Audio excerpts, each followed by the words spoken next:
Today I'm going to talk to you about the airlines as opposed to flying aircraft, as flying aircraft is just too complex and has too many components to it.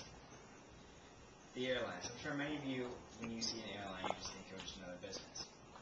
However, I'm sure many other people out there see it as a whole other thing. There are 16 airlines around the world today, many more than what I'm sure many of you would even think of.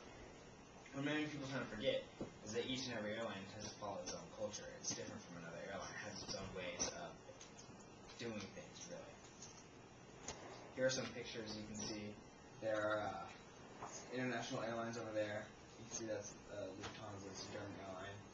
I'll talk about that momentarily. These are in-flight meals. As you can see, this is from Dragonair, as obviously it's going to have more Chinese food.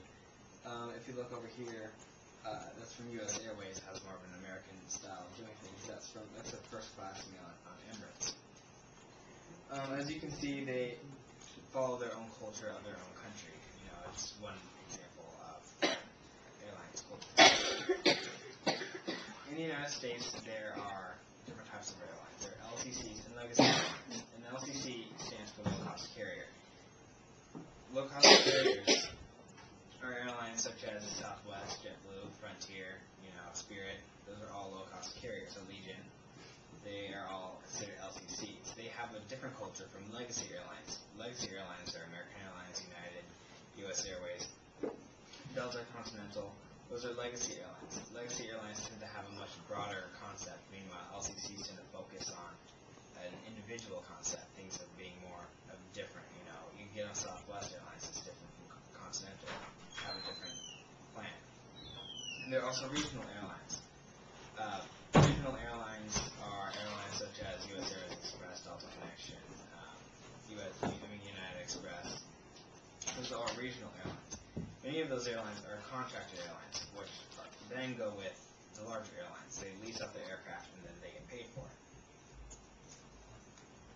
Around the world, airlines, if you notice, will tend to follow a culture of their own country. Like if you were to get on Aeroflot, which is Russian, as opposed to, say, Air China, is going to be completely different. Airlines also tend to follow their own rules and restrictions of their own country. Here, in the United States, you get on board an American airline, and they'll say, like, tampering with or showing up for smoke detectors is prohibited by law or whatever. Like, that's an American law. On another airline, they won't say that because their law might not. I mean, some countries do, some countries don't, depending on the airline and the country support. Airlines will tend to speak in their own language. If you notice, English is a very international related language nowadays, so they'll tend to say stuff in English. Meanwhile, smaller things they'll say in French, or if you're a French airline, or they'll say in their language of their country of origin. Airlines tend to be interrelated through teams such as Star Alliance or Sky Team. Those are two teams in the United States and international where airlines are grouped together. So if one airline is having problems, such as recently, or not really too recently, but about a year or so, I believe U.S. Airways was having problems, and Delta, because they're both in the Sky Team, offered to take up the passengers that were having delays with their flights because they were interrelated. Yeah, as I said, these groups make airlines interconnected. Like I said before, they're regional airlines, PSA, which creates U.S. Airways Express, or like Comair, which creates Delta Connection. There's really no such thing as Delta Connection, there's only Comair. So as I said before, airlines tend to have to follow their own culture. If you notice, a first class can vary from American Airlines as opposed to Emirates due to the difference in culture. Emirates is one of the richest countries in the world, so they'll have a better first class. Each airline is personal within itself, making them unique. They follow their own plan.